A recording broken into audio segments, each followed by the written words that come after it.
for rumturisternes vedkommende. For rumturisternes vedkommende. Ja, de er jo nok udvalgt på en lidt anden måde, men normalt så vil man jo ikke have rygere. Nej.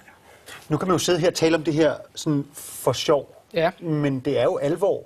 der er mange penge. Jeg er glad for, at der er 18 værelser. Der en dag vil åbne et rumhotel for rumturister. Ja, fordi de 10 værelser, der koster det 100 millioner kroner per rumturist.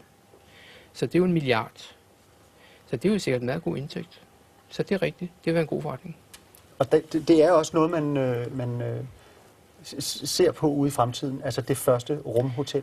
Ja, jeg har ikke selv spekuleret på det, før jeg hørte det, men jeg synes faktisk, det er en ret original tanke. Og jeg synes også, den måde, det er lagt an på med at sno sig rundt om rumstationer, man svæver uden at kende op og ned, det synes jeg faktisk er smart lavet. Så jeg synes, det er en god idé. Hvornår tror du bliver en realitet? At der går i hvert fald 10 år, og så er jeg optimist. Hvad skal man få tiden til at gå med på det hotelværelse? Så vi har prøvet at inkorporere nogle forskellige aktiviteter til at bedrive tiden med. Og i de aktiviteter udnyttet de muligheder, der er i vægtløs tilstand. Blandt andet med det her vandrum.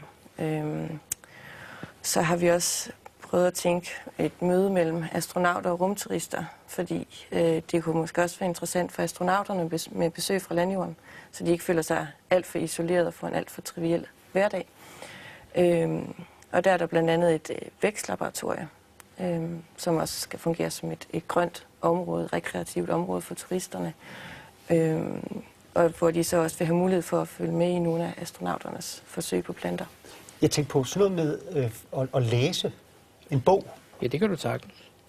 Jeg mener, man får vel brug for at... Jamen altså, astronauterne i dag har meget travlt, så det vil sige, de arbejder hårdt, men de prøver at holde fri, ligesom vi gør på jorden.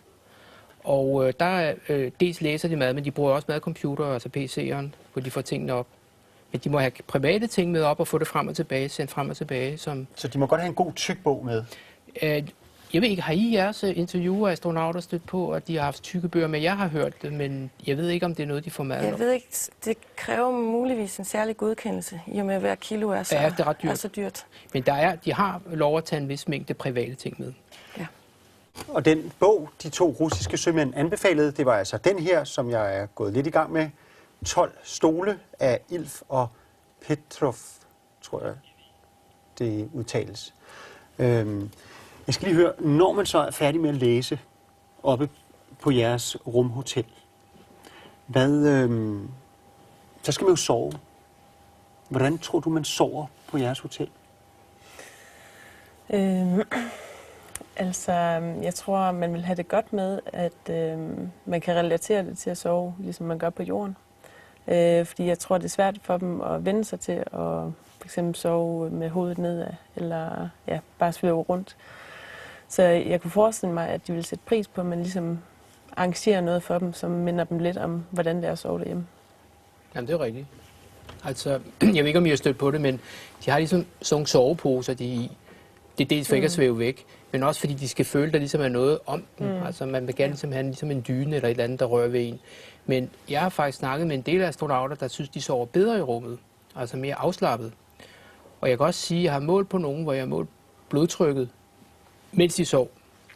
Og det falder mere i rummet, end det skulle man ikke tro, end på jorden, hvilket viser, at de er en dybere søvn. Men der er også andre, der fortæller, at de sover dårligt, så det er meget forskelligt, men der er altså nogen, der har bedre af at svæve. Peter, nu er du sensor. Ja. På den gamle 13-skala, Ja. hvordan vil du så vurdere Lise? Jeg synes, det er rigtigt. Jeg synes, det er flot og originalt, og det tager hensyn til vægtløsheden og rummene. Jeg vil give det 11-tal.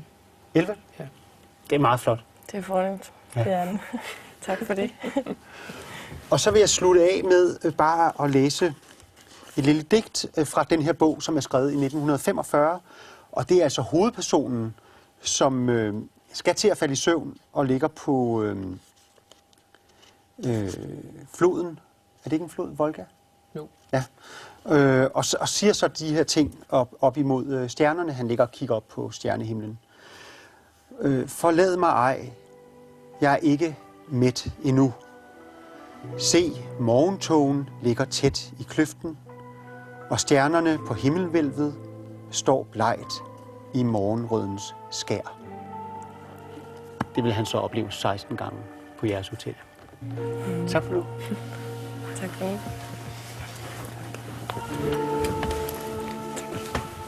Nu.